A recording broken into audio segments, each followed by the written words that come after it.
घना जंगल। वार्षिक परीक्षा खत्म होने के बाद जैसे ही गर्मियों की छुट्टी मिली तो पवन ने जिद पकड़ लिया कि वो नानी के घर जाएगा। लेकिन इस बार उसके मम्मी पापा ने हिमाचल के पहाड़ों पर घूमने का प्लान बनाया था।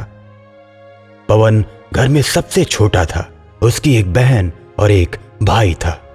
पवन के भाई बहन पवन की तरह कभी किसी चीज के लिए जिद नहीं करते और न ही मम्मी पापा को परेशान करते। लेकिन दूसरी तरफ पवन घर में सबसे छोटा होने और सबका दुलारा होने की वजह से किसी भी चीज की जिद पकड़कर बैठ जाता था, क्योंकि वो जानता था कि जैसे हर बार उसकी बात मानी जाती है वैसे ही इस बार भी मानी जाएगी।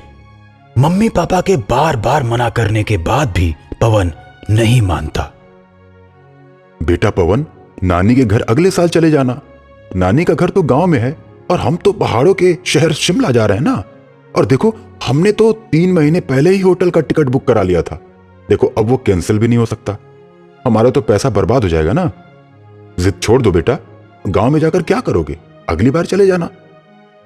पवन के पापा पवन को बहुत समझाते हैं, कई तरह की बातें बनाते हैं, लेकिन उसके ऊपर कोई असर नहीं होता।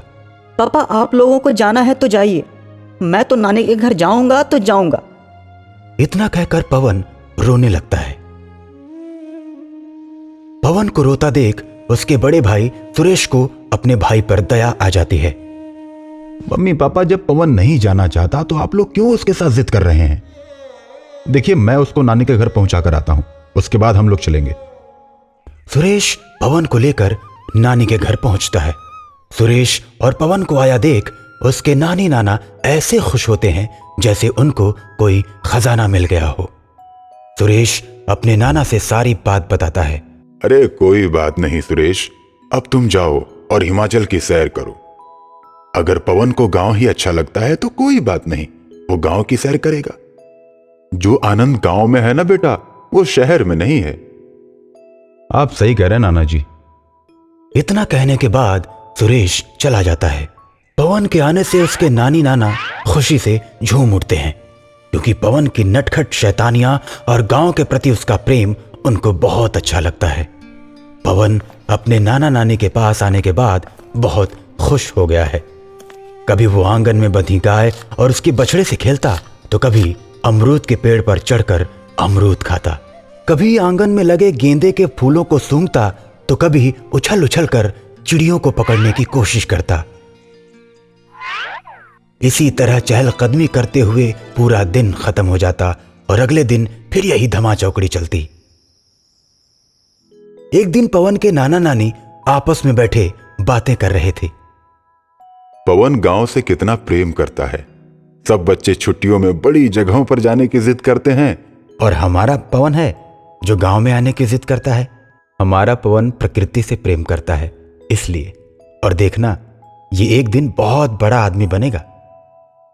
और इधर हर रोज की तरह आज भी पवन गांव के बच्चों के साथ खेलने के लिए जाता है। सभी बच्चे खेल ही रहे होते हैं कि तभी उन्हें जंगल के पास एक मोर नाचता हुआ दिखाई देता है।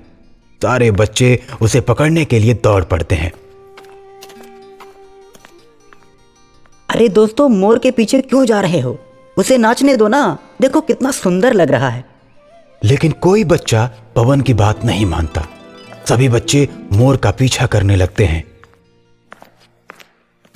मोर और तेजी से भागते हुए जंगल के अंदर चला जाता है। ये जंगल इतना बड़ा और इतना घना है कि जल्दी इसमें कोई जाता नहीं। लेकिन मोर को पकड़ने की लालच ने बच्चों को जंगल के अंदर जाने पर मजबूर कर दिया। पवन अपने दोस्तों को बार बार मना करता है, लेकिन कोई दोस्त उसकी बात नहीं मानता और अब हार मानकर पवन को भी उनके साथ जाना पड़ता है। मोर कुछ दूर अपने पैरों पर भागता है, लेकिन जब बच्चे उसके करीब पहुंच जाते हैं तो वो उड़कर एक बहुत ही बड़े पेड़ पर चला जाता है। मोर के उड़ जाने से बच्चे निराश हो जाते हैं। दोस्तों, मैंने मना किया था ना कि मोर को मत पकड़ो, उसे नाचने दो, कितना सुंदर लग रहा था, लेकिन तुम लोगों ने उसे भगा दिया। अब चलो जल्दी यहाँ से, नहीं तो मेरे नाना नानी बहुत परेशान हो रहे होंगे। तुम सही कहते हो पवन, चलो चलते हैं। बच्चे जैसे ही घर जाने के लिए मुड़ते हैं वैसे ही उनके कानों में हाथी के बच्चे के चीखने की आवाज आती है। तभी बच्चे डर जाते हैं और इधर उधर भागने लगते हैं, लेकिन पवन सबको रोकता है। अरे दोस्तों रुको, हमें चलकर देखना चाहिए। लगता है कि हाथी का बच्चा किसी संकट में है।